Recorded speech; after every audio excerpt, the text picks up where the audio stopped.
karamihan sa atin ay masyadong subsob sa trabaho.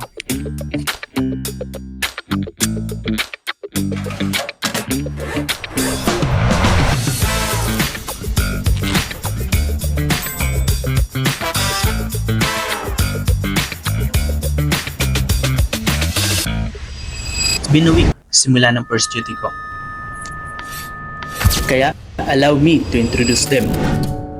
Sila ang nakakasama ko tuwing duty. Wednesday, February 19.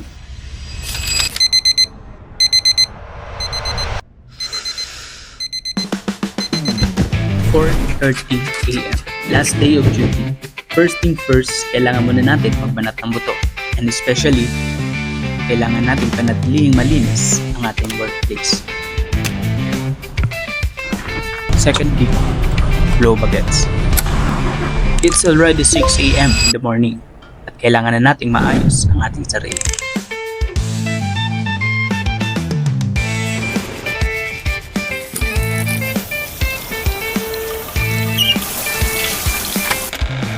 Oops, di kasama yan.